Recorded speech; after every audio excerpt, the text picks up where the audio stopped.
தமிழகத்தில் அடுத்த ஆண்டு சட்டமன்ற தேர்தல் நடைபெற இருக்கும் சூழ்நிலையில் தற்போது இருந்தே அரசியல் களம் சூடுபிடிக்க தொடங்கியுள்ளது. இந்த சட்டசபை தேர்தலுக்கு அதிமுக பாஜக கூட்டணி முடிவான நிலையில் இரு கட்சியினரும் தேர்தலுக்கு ஆயத்தமாகி வருகிறார்கள். அதன்படி அதிமுக பொதுச் செயலாளர் எடப்பாடி பழனிசாமி மக்களை காப்போம், தமிழகத்தை மீட்போம் என்ற புரட்சி பயணத்தை மேற்கொண்டு வருகிறார். இதற்காக அவர் மாவட்டம் தோறும் சென்று பிரச்சாரம் செய்யும் இடங்களில் பாஜக நிர்வாகிகள் மற்றும் தொண்டர்களும் திரளாக கலந்து கொள்கிறார்கள். இந்நிலையில் எடப்பாடி பழனிசாமி நேற்று நெல்லை மாவட்டம் ராதாபுரம் சட்டமன்ற தொகுதியில் பிரச்சாரத்தை முடித்துவிட்டு இரவு நெல்லைக்கு வந்து ஒரு ஹோட்டலில் தங்கி ஓய்வெடுக்கிறார்.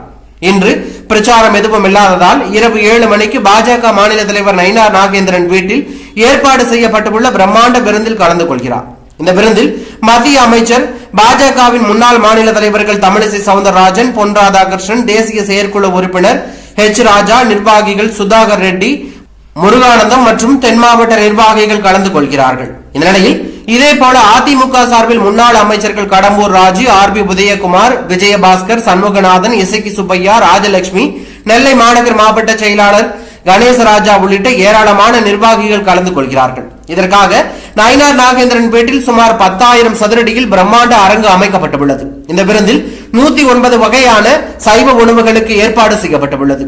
கூட்டணியை மேம்படுத்தும் வகையில் தாமரை மற்றும் இரட்டை இலை சின்னத்தை போல உணவு வகைகளை வடிவமைத்து பரிமாறப்படுகிறது. இதைத் தொடர்ந்து தேர்தல் குறித்த ஆலோசனையும் மேற்கொள்ளப்பட இருப்பதாக தகவல் வெளியாகி பரபரப்பை ஏற்படுத்தியுள்ளது.